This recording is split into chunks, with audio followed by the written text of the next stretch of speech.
Mark Selby, Chair and CEO of Canada Nickel.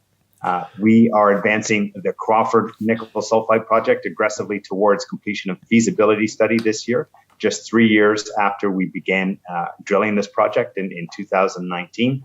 In addition to Crawford, which is the largest nickel-sulphide discovery, we've assembled an 18-target district-scale nickel package in and around the Timmins camp, which we think has the potential to be one of the world's largest nickel producing regions. Mark, good to see you again.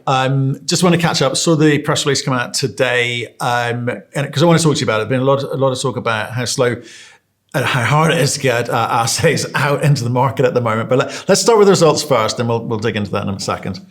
What can you tell us? Sure. Yeah. So again, assays. Yeah, it was from some of these holes were from last spring. That is the reality of the assay market. As companies, we have obligations to release assay results as they become available, and if anything's material, we'll disclose it. Because I know that's a concern for some of the people on the boards. The results in line with our expectations for the most part. I'm very happy. With 4 different targets. We tried to provide some views in terms of what the grade were in terms of average type grades. And again, these targets that we were drilling, we were expecting average type grades. The nice surprise was Dargavel, which was we thought was going to be average. Had a very large interval of 0.3% nickel, including an interval within that of 0.34% nickel, and that's on a part of the target that wasn't particularly prospective, but it was a place that we could drill last spring. We had to apply for permits on the mining claims to the north, and for people in today's release, if you look in the northeast corner of that property, you'll see a very large magnetic target, and we were that is a very, very exciting target for us. So we'll be putting that in the queue along with all the other exciting targets on the other 13 properties. But the fact that we hit that much 0.3% nickel on something that's not necessarily the best part of that property was pretty compelling. The big part of today's results was, again, it's one hole. We just said it was, all dunite from top to bottom. But, it's really the first step in unlocking what, we think is this, district scale potential of the targets that we have in the nickel camp. What's dunite? What's that got to do with nickel? What's that? The district scale? No, the dunite. So 480 meters of dunite. You sound quite excited. I want to make sure everyone understands why. Dunite, yeah. Okay, so dunite is the host rock. That is the type of rock that hosts the mineralization that we have. Again, what we're looking for, and what helps makes this again, lots of people talk district scale. We used a geophysical approach to basically identify 18 targets, and when we have this type of rock here, there's a certain type of magnetite that lights up within a certain magnetic range, and so we identified a whole series of targets, and we went out and acquired an additional 13.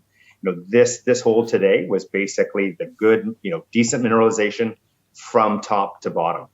Just 2 meters down. Part of the issues in Timmins is you have to deal with 30 to 50 meters of lake bottom that was there when it was a glacial lake. But in this area, it was only 2 meters. So, and it was much larger. We were expecting it to hit around 400 meters and went for 480 meters.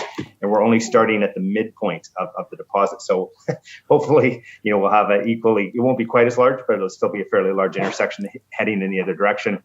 But again, the geophysical footprint really gives us an idea of how big these targets are going to be. Well, I think that's the point to all this. And you kind of, sorry, let me start with the assay things, if you don't mind, because you're saying this hole is from spring. So does it work differently in Canada? When's spring for you guys? Yeah, exactly. No, it's honestly, we drilled this last April, May. Right. We work with 2 of the bigger labs. And I know some companies who've drilled 3 or 4 holes. You can call in a favor to get 1 or 2 holes worth of assays. But again, we've had multiple drill rigs going now for 6 or 7 months, and with the volume we have, we just we're just trying to get all the assays through, because again, we're building one of the world's largest nickel resources that's going to be part of this feasibility study that's coming next fall. So.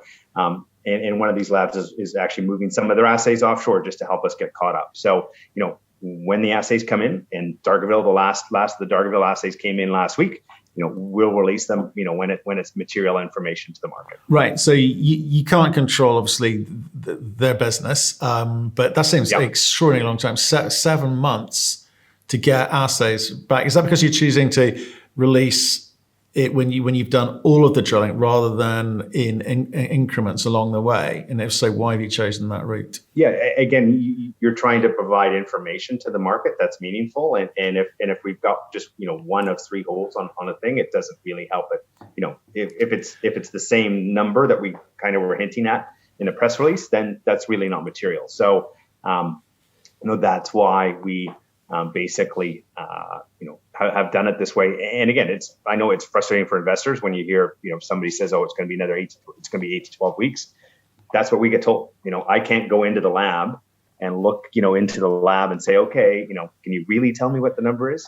That's the I get told a number, and that's it. I mean, right now I've stopped quoting when the assays are going to come, because as you can see from 6 to 7 months, we're not getting accurate information from the labs when it's going to come out. So they will come out when they come out, and when they come out, we'll release them. Okay, got it. Now, back to a point you said earlier. It's a phrase you used. You say a lot of people come on our show and talk about the district-wide potential, right? Yep.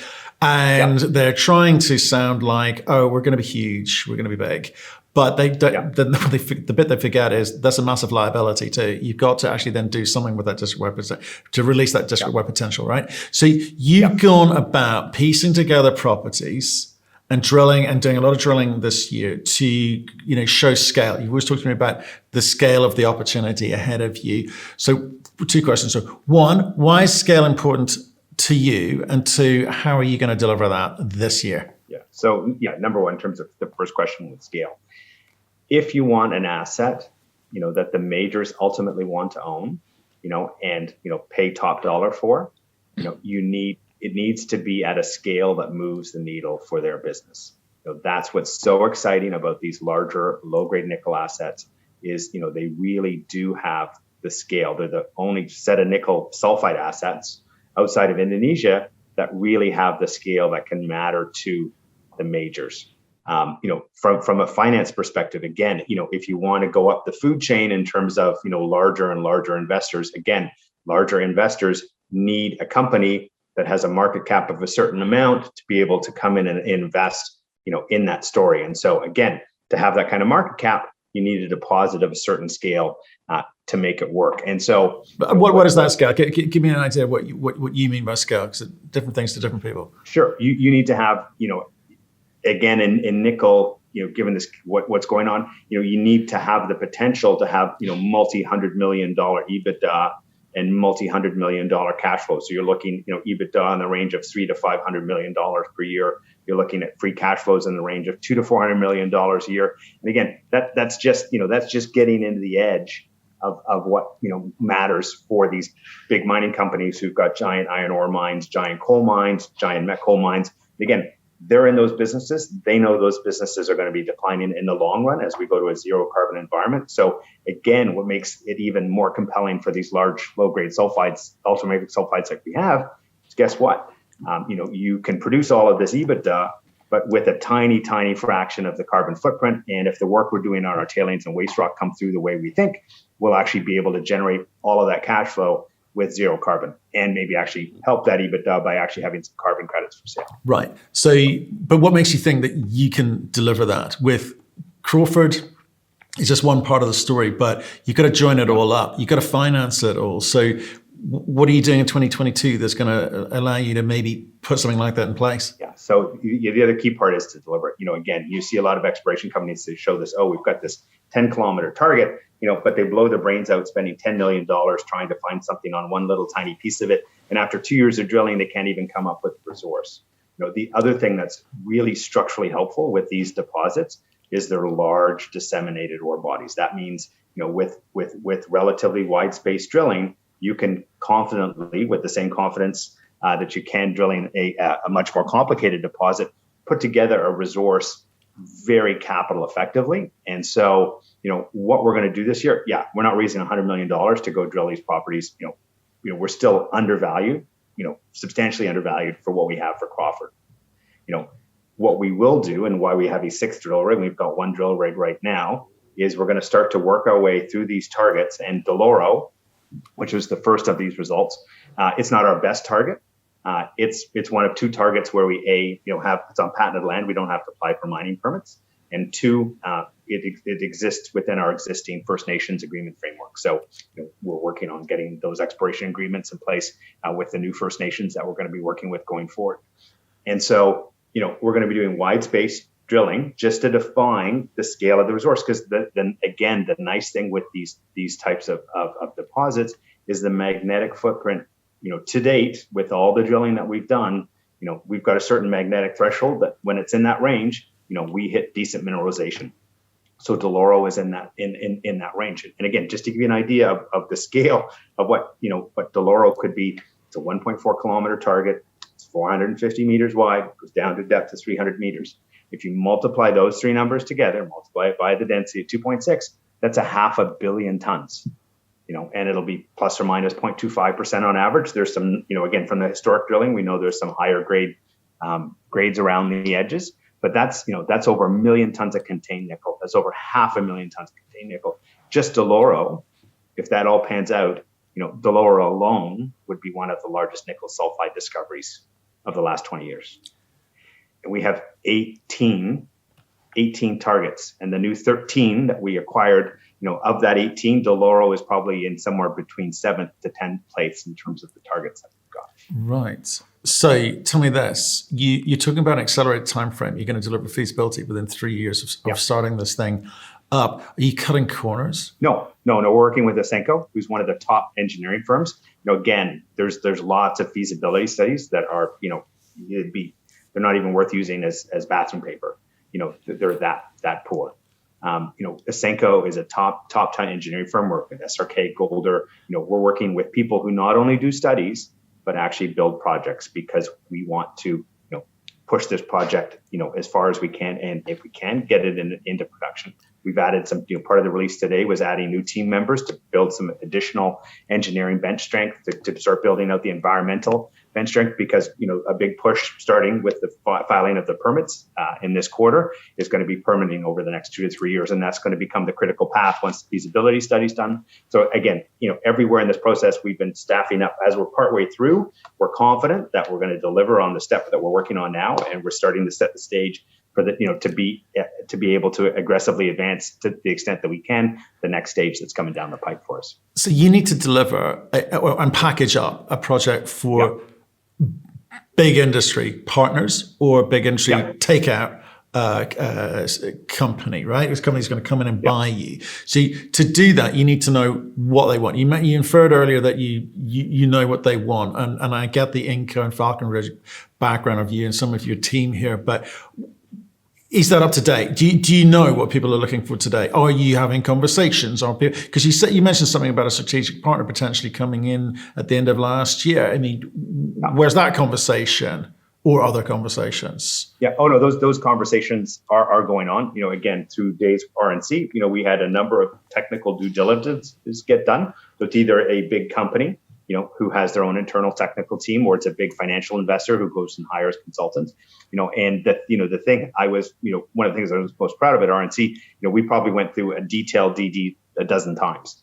And, only once out of those 12 times did somebody find it, an issue they were concerned about. So we were, batted about 900, on that front, and we expect to be able to do the same here with Crawford. And again, we are in those discussions with strategic investors. They are going through those kinds of technical reviews. And again, so far, everything has worked out quite well on the technical front, because again, when you have a competent technical team and you're using first-rate technical advisors, then those majors get the kind of information they're used to seeing and can get comfortable, with the asset that you're trying to advance. Right, because if I look back at your growth, right, I mean, it's fairly static. When we first started talking, when you first started this thing, 25 cents. That was the number, right? 25 cents. Here, but 350 today, you've been up around over 4. So, for a brief moment, a flicker of a moment. But you've been around this 350 mark for a while. Have people seen the best of your growth profile? Or, because 2021 was a sort of like a flat year, Is 2022 going to deliver any more growth story to this, or do we need to wait till the end of 2022 and the feasibility study before you get gifted or granted or attributed with the value which you think you should? Yeah, no, we really are. As much as that rise was great, we really are just getting started.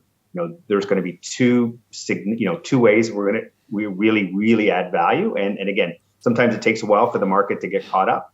Again, I think, we think we're going to push higher this year. So on the feasibility study front, again, for a lot of junior mining companies, the PEA is the best number you ever see, and then it all goes downhill from there.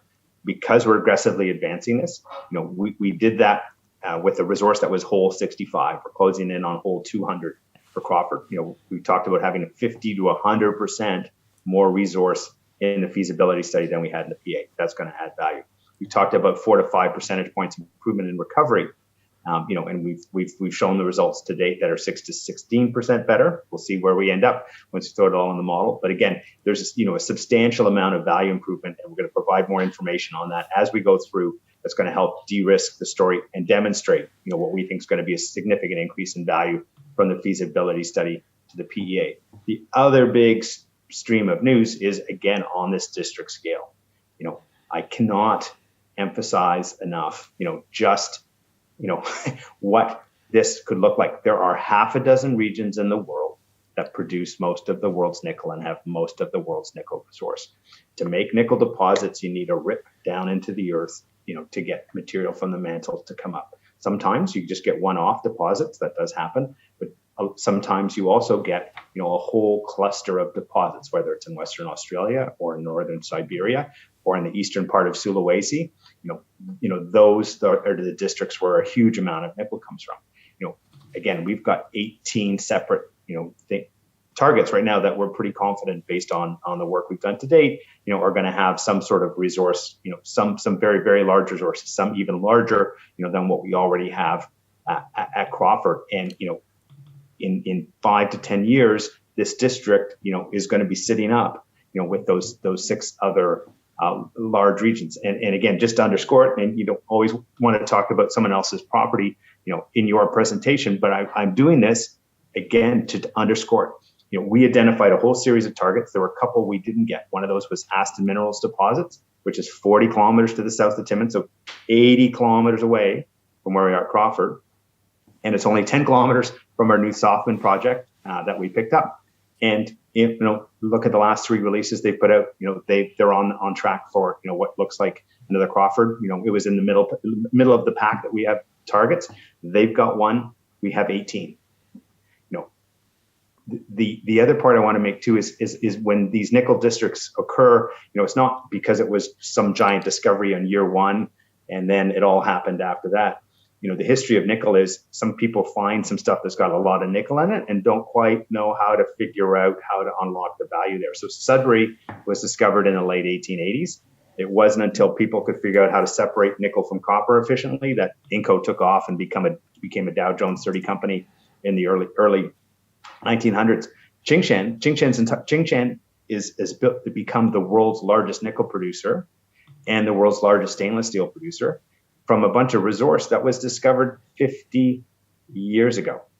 That all of the stuff that's being mined in eastern Sulawesi was drilled off to some level by Inco in the 1960s and 1970s in Indonesia. They just thought about how to get nickel to market in a different way, and had a market need there that needed a lot of nickel in a particular form, and they figured that out.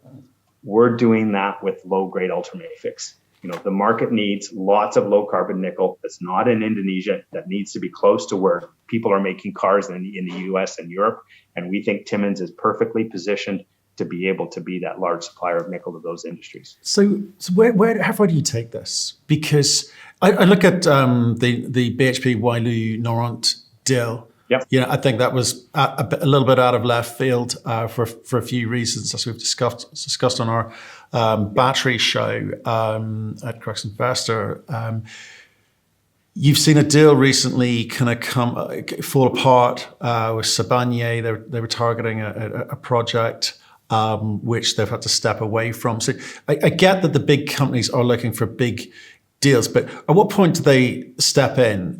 Is like for instance, if they were to approach a company like you, is it feasibility study? That's far enough, young man. We'll be taking it from here, or do you think that you've got a bit more control beyond that? Yeah, the only thing that we can do is try and make sure that our market value is as high as possible relative to the value unlocking. And if any time we stumble or the market, market fluctuates, if we get one of those market fluctuations and that gap gets too big, we'll get pounced on.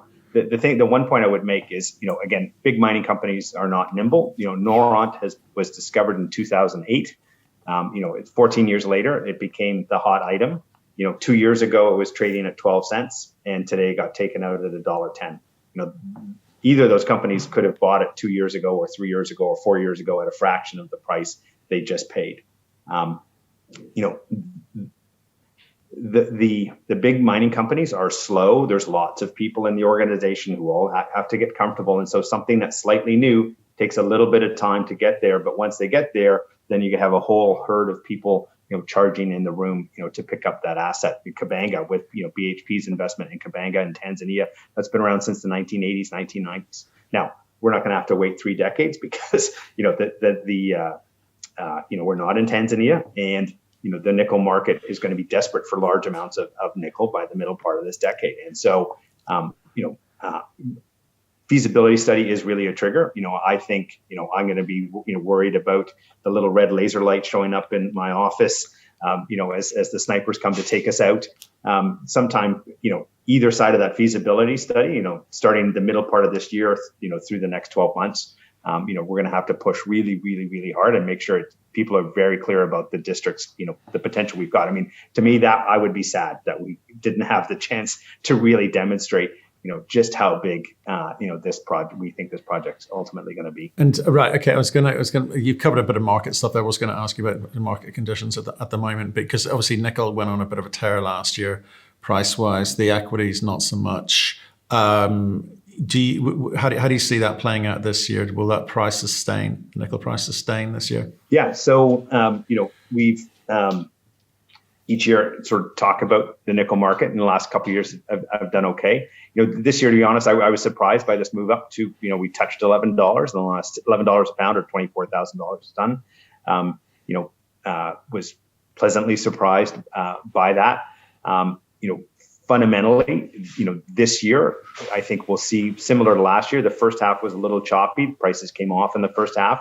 I wouldn't be surprised to see prices drop below $10 a pound briefly for a couple of spells as we're getting big chunks of nickel supply come in. But the key theme here is, every major nickel supercycle is driven by a new source of demand that people underestimate how quickly and how large it'll become. 2021, every analyst had the market in a 3 to 5% surplus. We ended up at an 8% deficit, the largest deficit in absolute and percentage terms that we've ever had, in the nickel industry. They always underestimate stainless steel, so not surprised that, they had half the growth rate there. But again, people are bullish on EVs, but they've got crazily conservative numbers. We are on an S curve of adoption. And when you're on an S curve of adoption, you get 100% growth. So guess what? Nickel demand from the EV sector, went up 100%. People are, we're going to have 50% growth this year. It's like, if you just extrapolate the fourth quarter for the rest of this year, we're already at 50% growth for next year. So next year's growth is going to be another 50 to 100% from the EV sector. And so by the time, just like this year, I think by the time we get to the second half of the year, this another leg up in EV demand is going to be clearly there. We are going to be in a sustained deficit position once again, and prices are going to move back up to the levels that we are now, and potentially another $1 or $2 pound higher than there. And then people are going to realize, oh shoot, inventories are already on a weeks of consumption basis about where they were back in 2006-07 when we went on that massive run up to $50,000 a ton. Once we get to the end of this year, and people go, oh, what happens if EVs grow another 50% or 100%?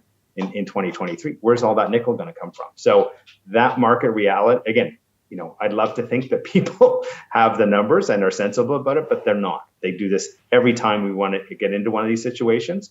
And in a year from now, there's going to be panic in terms of, oh, geez, where's my nickel going to come from in the next 2, 3, 4 years? Because it looks like, the market's really getting squeezed. Yeah, I think EV is the thing on most people's lips, but that's not where the bulk of nickel gets used up. So exciting times ahead. Can I just talk to you about you put a loan facility in place with Oramet at the end of last year. Yep. Come back to the conversation with regards to a strategic partner. You get that you're having conversations. Is that 10 million facility okay to kind of see you through? Is there a dire need or expectation that we can see a strategic partner coming in imminently with more capital, or are you going to have to go out to market? Yeah, no, what we said in the press release is, we expect to close that strategic investor by the end of March. We've got a facility in place that goes to the beginning of April. In a worst case scenario, if we needed to, we can extend it even further. But, again, we put these deals in place to be able to give us some time with some cushion to be able to get the deal done. So, wait, can March, let me, okay. End of March, I hear you. With some cushion. Yeah. And then we'll see where that takes us. So, yeah. And those conversations are, as we said in the thing, are ongoing and continuing to progress well. So let me be cheeky. So end of March with a cushion. Got it. The conversation or conversations that were which you'd hoped to do at the end of last year. Christmas is a nightmare to predict because most people want to go on holiday, especially after last year. Is that with the same group of people? You're not having to start a whole new conversation over again. You're talking about the same group or groups that you were talking to in Q4. You're talking to in Q1. Well, there's the same groups, and then there's new groups who saw the announcement and who thought, oh, geez, I didn't have enough time before, and we kind of shooed some people away who showed up at the last minute because we're in the final. So my point is, no one's walked away because of what they've seen. No, we've had to get more chairs to the table. Good stuff. Mark, brilliant. Thanks for coming on and catching up. And also thanks very much for all the contribution to the weekly battery show. We'll see you again soon. Sounds great, Matt. Thanks.